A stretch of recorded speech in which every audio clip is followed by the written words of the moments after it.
Yeah, so the operation is pretty simple. Got one done and made most of my mistakes there.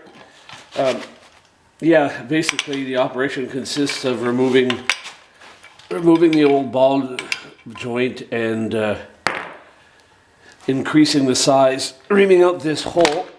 It's about a $30 bit on the end here, and I just used it to ream it out and also to try to follow the contour.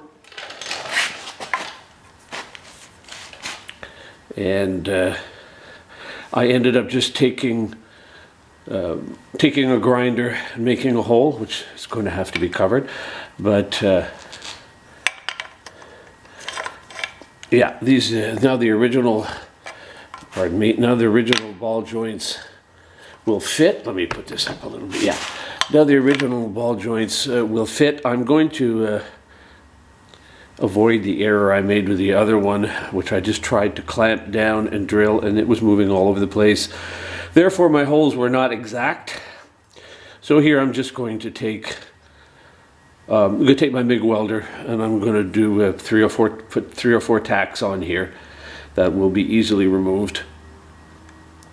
Drill my holes, and then come and remove the tacks, and it'll be ready for the new ball joint.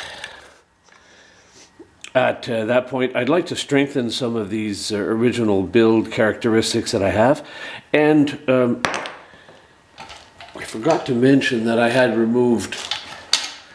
Well, this isn't the one. I guess I've gone and misplaced it just in the time it took to set up. Yeah, on the side that would be facing up, here's where the shock mounts. I had fabricated a fairly strong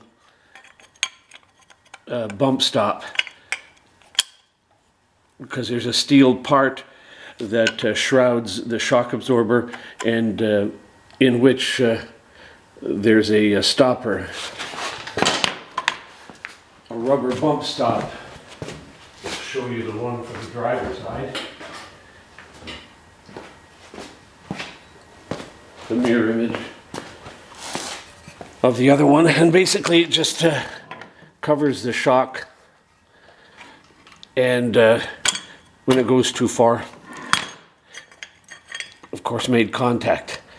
But now, since I'm going to be taking a little bit of the integrity, a lot of the integrity out of this particular spot, I don't want the ball joint, I don't want the new ball joints to be supplying the integrity. I want them to move not at all.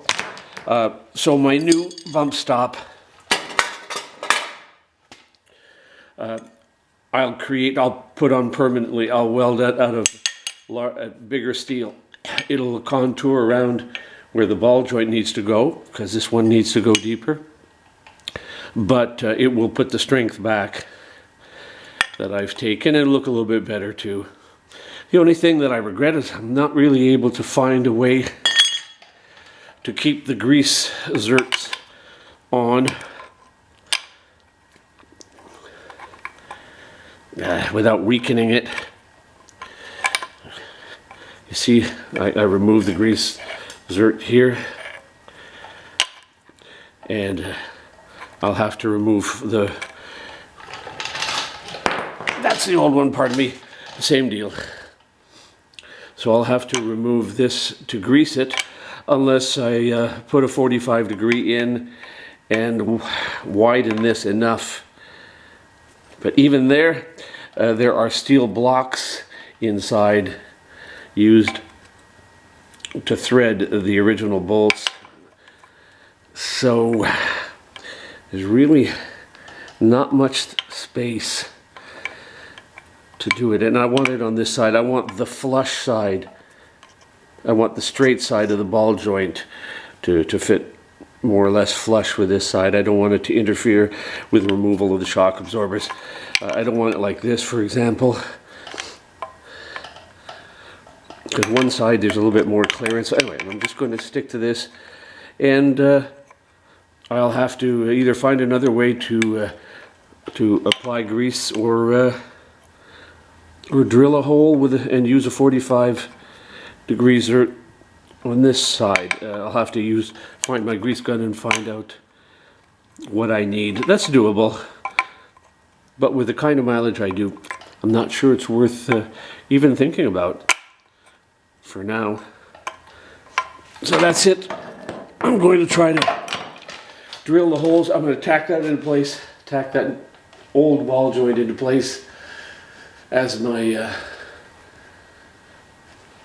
what do we call that? As my